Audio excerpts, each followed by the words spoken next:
বিরক্তিকর অ্যাড আসা বন্ধ করুন। এমন এমন অ্যাড আসে যে কোনো সফটওয়্যারে আমরা ডাউনলোড করি শুধু অ্যাডভাইস আসে। হোয়াটসঅ্যাপ বলেন, ইমো বলেন, আর বিভিন্ন ধরনের ওয়েবসাইট বলেন, যে কোনো ওয়েবসাইট বা অ্যাপসের ভিতরে ঢুকলেই বা ডাউনলোড দিলেই যখনই ঢুকি তখন অনেক ধরনের অ্যাড আসে। এমনকি গেমিং খেললে, যে কোনো গেমস খেললে যখনই আমরা খেলি তখনই অ্যাড শু হয়।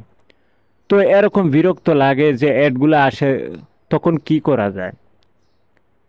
অনেক সময় রাগ উঠে যে আমরা কিভাবে এই অ্যাডগুলা বন্ধ করব। তো আপনাদেরকে আমি সহজ সলিউশন দেখিয়ে দেব যে এই ধরনের বিরক্তিকর অ্যাড বা বাজেগুলা অ্যাড, এমন অ্যাডগুলা শু হয় যা কাউকে দেখানোর মতো নয়। তো এসব ধরনের অ্যাডগুলা আপনার মোবাইলের সব ধরনের অ্যাডগুলা কিভাবে বন্ধ করবেন আজকের আমি এই ছোট্ট একটি ভিডিও থেকে আপনাদেরকে শিখিয়ে দেব। তো আপনাদের কাছে অনুরোধ থাকবে সম্পূর্ণ ভিডিওটা দেখবেন এবং আমার এই ছোট্ট চ্যানেলটিকে সাবস্ক্রাইব করে দিবেন। তো চলুন শুরু করি। তো এটা বন্ধ করার জন্য কোনো ধরনের অ্যাপস লাগবে না, কিচ্ছু লাগবে না। শুধু জাস্ট আপনার মোবাইল ফোনের সেটিংসেই এই অ্যাড আসা বন্ধ করতে পারবেন, শুধু সেটিংসটা করলেই। তো আমি চলে আসলাম আমার মোবাইল ফোনে। তো আপনাদের মোবাইল ফোনের সেটিংসে এক এক এক ধরনের এক এক সময় এক এক মোবাইলে এক এক ধরনের সেটিংস আছে। তো আপনারা একটু কষ্ট করে খুঁজে নেবেন, অথবা এখানে সার্চ বারে সার্চ করেও আপনারা এই লেখাটা পেতে পারেন।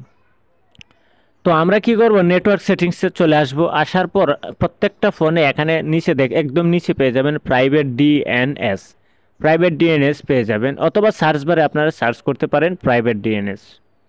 তো আমি এই প্রাইভেট ডিএনএস এর উপর ক্লিক করলাম। তো প্রাইভেট ডিএনএস এর উপর ক্লিক করার পর তিনটা সেটিংস আমরা পেয়ে যাব। একটি পেয়ে যাব অফ, একটি পেয়ে যাব অটোমেটিক, এবং একটি পেয়ে যাব private DNS provider horse name.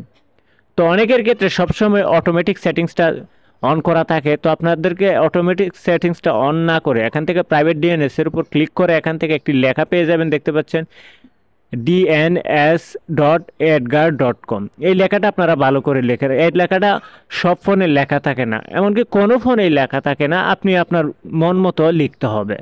তো এখানে কি লিখবেন দেখতে পাচ্ছেন আমার স্ক্রিনে শুরু হচ্ছে dns.edgar.com। আমি আপনাদেরকে আবারও বলছি dns.edgar.com লেখার পর এখানে সেভ বাটন ক্লিক করে দেবেন, অথবা উপরে টিকমার্ক পেয়ে যাবেন, টিকমার্কে ক্লিক করে দিবেন, সেটা অন হয়ে যাবে। তারপর থেকে আপনি যে কোনো ধরনের সফটওয়্যার হোক না কেন, গেমিং সফটওয়্যার হোক বা ইমো সফটওয়্যার হোক বা হোয়াটসঅ্যাপ হোক, যে কোনো ধরনের এনিথিং সফটওয়্যার হোক, আপনি ডাউনলোড করার পর যখনই ঢুকবেন কোনো প্রকার অ্যাড আসবে না, আপনাদেরকে কথা দিচ্ছি। তো ভিডিওটি ছিল আজকের মতো এ পর্যন্তই। ভালো থাকবেন, সুস্থ থাকবেন, আল্লাহ হাফেজ।